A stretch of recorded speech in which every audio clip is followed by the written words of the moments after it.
বন্ধুরা কেমন আছেন সবাই? আশা করি সবাই খুব ভালো আছেন। বন্ধুরা, ইউটিউব থেকে দেওয়া প্লে বাটনগুলো প্রত্যেক ইউটিউবারের জন্য এমন একটি জিনিস যেটা আপনাদের বলে বোঝানো যাবে না, কারণ অনেক কষ্টের পর একজন ইউটিউবার ইউটিউব থেকে এই ধরনের প্লে বাটন উপহার পেয়ে থাকেন। কিন্তু বন্ধুরা, অনেকের মনে একটা প্রশ্ন আসতে পারে, ইউটিউব থেকে যে প্লে বাটনগুলো দেওয়া হয় সেগুলো আসলে কি দিয়ে তৈরি করা হয়? সিলভার প্লে বাটনের ভিতরে কি আসলে রূপো রয়েছে? আর গোল্ডেন প্লে বাটনের ভিতরে কি আসলে স্বর্ণ রয়েছে? আর ডায়মন্ড প্লে বাটনের ভিতরে কি আসলে ডায়মন্ড রয়েছে? আবার অনেকেই মনে করে থাকেন এই প্লে বাটনগুলো হয়তো সলিড মেটাল দিয়ে তৈরি করা হয়, কিন্তু আসলে এগুলো কি দিয়ে তৈরি করা হয় তা আজকের ভিডিওটি সম্পূর্ণ দেখলেই বুঝতে পারবেন। তো ভিডিওটি শেষ পর্যন্ত দেখার অনুরোধ রইল। তো চলুন দেরি না করে ভিডিওটি শুরু করা যাক। তো বন্ধুরা, আপনারা তো সবাই জানেন ইউটিউব চ্যানেলে যখন 100K অর্থাৎ 1 লাখ সাবস্ক্রাইবার পূরণ হয় তখন ইউটিউবের পক্ষ থেকে সেই ইউটিউব চ্যানেলকে একটি সিলভার প্লে বাটন দেওয়া হয়। 1 মিলিয়ন সাবস্ক্রাইবার পূরণ হলে golden play button, 10 million subscriber পূরণ হলে diamond play button, 50 million subscriber পূরণ হলে কাস্টমাইজ প্লে বাটন এবং সবশেষে 100 মিলিয়ন সাবস্ক্রাইবার পূরণ হলে রেড ডায়মন্ড প্লে বাটন দেওয়া হয়।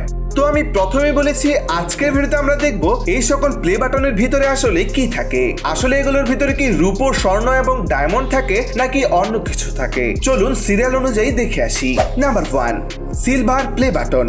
বন্ধুরা, অনেকেই মনে করতে পারেন এই সিলভার প্লে বাটনগুলো হয়তো সম্পূর্ণ সলিড সিলভার দিয়ে তৈরি করা হয়েছে, কিন্তু আসলে এটা কতটুকু সিলভার দিয়ে তৈরি করা হয়েছে চলুন দেখে আসি। তো এটা দেখার জন্য সর্বপ্রথমে একটি সিলভার প্লে বাটন নেওয়া হয়। এই সম্পূর্ণ সিলভার প্লে বাটনটিকে একেবারে দুভাগে ভাগ করে নেওয়া হয়। আর তখন তো বন্ধুরা আপনারা দেখতে পাচ্ছেন সিলভার প্লে বাটনের উপরের অংশটুকু সিলভারের একটি পাতলা প্লেট দিয়ে তৈরি করা হয়েছে। এখন অনেকেই বলতে পারেন এই সিলভার কি রূপো? না বন্ধুরা, আমরা সাধারণত যে সিলভারের পাতিল ব্যবহার করে থাকি সেই ধরনের সিলভার, কিন্তু এই সিলভার গুলো একটু এক্সপেন্সিভ। আর বন্ধুরা, আপনারা তো দেখতে পাচ্ছেন এই সিলভার প্লে বাটনটি সম্পূর্ণভাবে সলিড মেটাল দিয়ে তৈরি করা হয়নি। এর ভিতরে ব্যবহার করা হয়েছে প্লাস্টিকের একটি অবকাঠামো, আর যার উপরে সাধারণত এই সিলভারের প্লেট ব্যবহার করা হয়েছে। আর এর মাঝখানে আপনারা যে ইউটিউবের লোগোটি দেখতে পাচ্ছেন, এই লোগোটি এক বিশেষ ধরনের স্টিল দিয়ে তৈরি করা হয়েছে। Number 2, golden play button. Guys, golden play বাটনের নাম শুনলে অনেকে মনে করতে পারেন এই গোল্ডেন প্লে বাটন হয়তো গোল্ড অর্থাৎ স্বর্ণ দিয়ে তৈরি করা হয়েছে, কিন্তু আসলে এর মধ্যে কতটুকু স্বর্ণ রয়েছে চলুন এখনই দেখে আসি। তো এর জন্য একটি গোল্ডেন প্লে বাটন নেওয়া হয়, যেটিকে সিলভার প্লে বাটনের মতো একটি মেশিনের মাধ্যমে সম্পূর্ণ অর্ধেক করে কেটে নেওয়া হয়। এরপরে তো বন্ধুরা আপনারা দেখতে পাচ্ছেন সিলভার প্লে বাটনের মতো এই গোল্ডেন প্লে বাটনটিও গোল্ড প্লেটের সিলভারের প্লেট দিয়ে উপরের অংশটুকু তৈরি করা হয়েছে। আর ভিতরে তো আপনারা দেখতে পাচ্ছেন সিলভার প্লে বাটনে যেখানে প্লাস্টিক ইউজ করা হয়েছিল, কিন্তু গোল্ডেন প্লে বাটনে ব্যবহার করা হয়েছে উডেন হার্ডবোর্ড, যেগুলো সাধারণত আমরা ফার্নিচার ইউজ করতে ব্যবহার করে থাকি। তো বন্ধুরা, আপনারা তো বুঝতেই পারলেন এই প্লে বাটনটিতে স্বর্ণের রং করার কারণে একে গোল্ডেন প্লে বাটন বলা হয়। Number 3, diamond play button. বন্ধুরা, ডায়মন্ড প্লে বাটনের নাম শুনেও অনেকেই মনে করতে পারেন এই ডায়মন্ড প্লে বাটনের মাঝখানে যে ক্রিস্টালটি রয়েছে এটা হয়তো ডায়মন্ডের তৈরি, কিন্তু আপনি জানলে অবাক হবেন এই ক্রিস্টালটি কোনো ডায়মন্ড নয়, এটি সাধারণত গ্লাস দিয়ে তৈরি করা হয়েছে। তো বন্ধুরা, যখন এই ডায়মন্ড প্লে বাটনটিকে অর্ধেক করে কেটে দেখা হয় তখন তো বন্ধুরা আপনারা দেখতে পাচ্ছেন এই ডায়মন্ড প্লে বাটনে যে মেটালটি ব্যবহার করা হয়েছে সেটা সম্পূর্ণ একটি সলিড মেটাল দিয়ে তৈরি করা হয়েছে। আর এই ডায়মন্ড প্লে বাটনের মেটালটি হচ্ছে এক ধরনের বিশেষ স্টিল।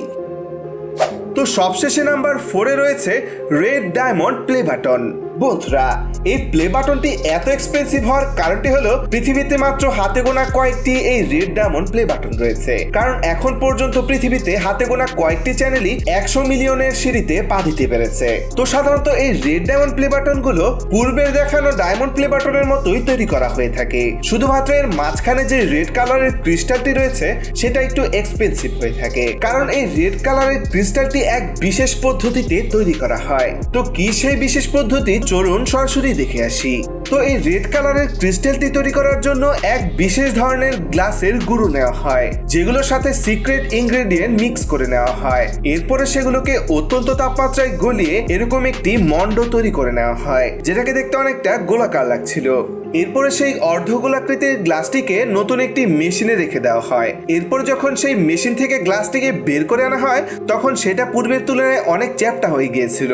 এরপরে সেই চ্যাপ্টা গোলাকৃতির গ্লাসটিকে বিশেষ একজনের কাছে নিয়ে যাওয়া হয় যিনি এই ক্রিস্টাল তৈরিতে একেবারে এক্সপার্ট।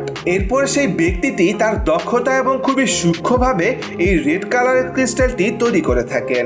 আর এরপরে এই রেড কালারের ক্রিস্টালটিকে এই স্টিলের অবকাঠামোর উপরে পেস্ট করে দেওয়া হয়। তো প্রিয় দর্শক, যারা মনে করতেন এই সিলভার প্লে বাটন রূপো দিয়ে, গোল্ডেন প্লে বাটন স্বর্ণ দিয়ে এবং ডায়মন্ড প্লে বাটন ডায়মন্ড দিয়ে তৈরি করা হয়, তাদের ধারণা সম্পূর্ণই ভুল। আর যা আপনারা সম্পূর্ণ ভিডিওটি দেখেই বুঝতে পেরেছেন। কিন্তু বন্ধুরা, এই প্লে বাটন গুলো রূপো, স্বর্ণ অথবা ডায়মন্ড দিয়ে না তৈরি করলেও এই প্লে বাটন গুলো যে একজন ইউটিউবারের কাছে কতটা দামি তা শুধু একজন ইউটিউবারই বলতে পারবেন। তো বন্ধুরা, এই ছিল আজকের ভিডিওটি ভালো লাগলে ভিডিওটিতে একটি লাইক করে দিবেন এবং চ্যানেলে নতুন হলে অবশ্যই চ্যানেলটি সাবস্ক্রাইব করে পাশে থাকা বেল আইকনটি ক্লিক করে রাখবেন। দেখা হবে নতুন একটি ভিডিওতে। আর ততক্ষণ পর্যন্ত সবাই সুস্থ থাকবেন, ভালো থাকবেন। আল্লাহ হাফেজ।